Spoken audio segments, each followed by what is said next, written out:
Okay, let's see what I did right and what I did wrong at my last jiu-jitsu tournament. I'm a purple belt, this was a purple belt, and instantly we tie up into double collar tie. This is my second match against him, I don't have my first one.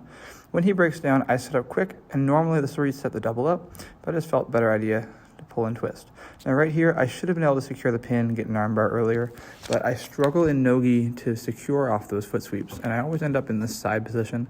Luckily, I climbed at the back. See where he has my leg? It's why I couldn't fully secure. But I tried to focus on using my leg to trap his arm here. Not a great angle to see it. But then same right here, I have my elbow on his head. And this is where I get a lot of arm bars.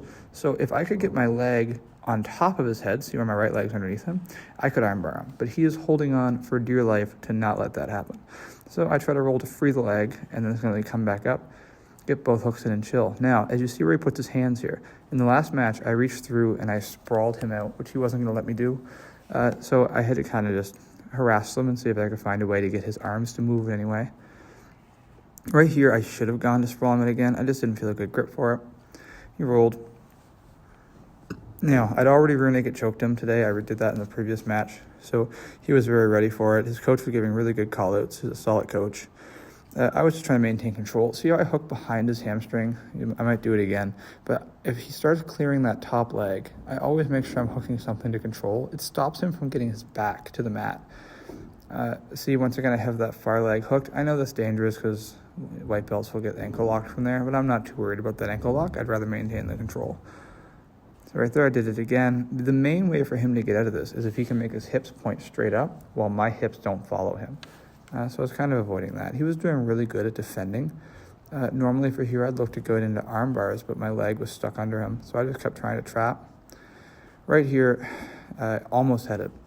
It was like an inch from trapping, which it is what it is. That's how the game works, right?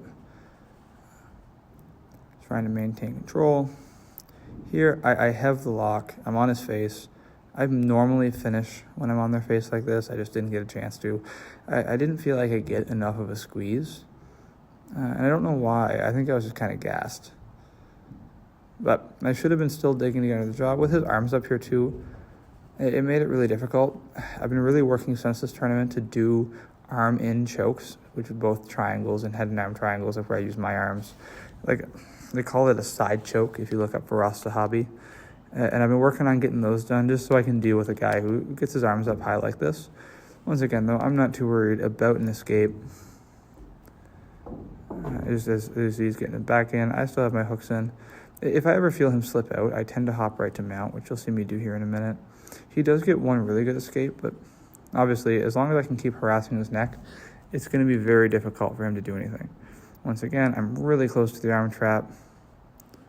I like to get my foot all the way behind. I just couldn't manage it, and then I just very struggled to get under.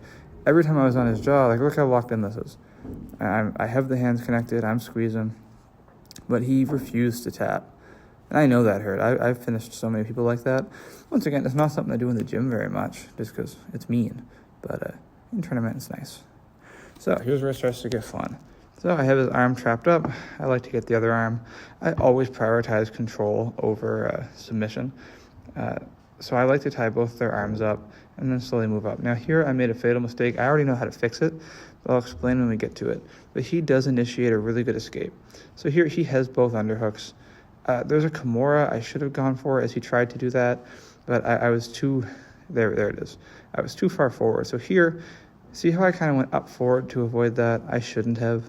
I should have stayed back on his, I should have shot back on his hips to push them down. Now right here, he feels like he's on his way out. I convert to a power ride. I've been working a lot of the Craig Jones stuff.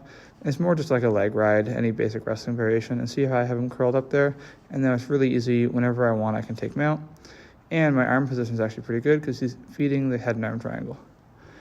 And it's really easy sequence, right back to mount, and I've really upgraded my position from that escape. So sometimes, like, yeah, the escape sucked, but without the escape, I wouldn't have gotten this far in.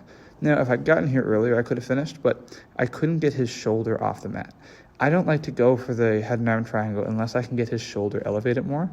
There's some other versions of it I've been playing with, but none that I was confident enough to try in this tournament. And you can see Simon's talking to me, and we just both agreed I can't get him up. So I tried to twist him here for a little cheeky arm lock, but he was very strong. So right here, as he shimmies through, I let him out. They always go that way. and then I boom, set the armbar up, and I just did not have enough time. It's right there. I'm in a beautiful armbar position, but timer goes. Anyways, thanks for watching. Hope you enjoyed the breakdown.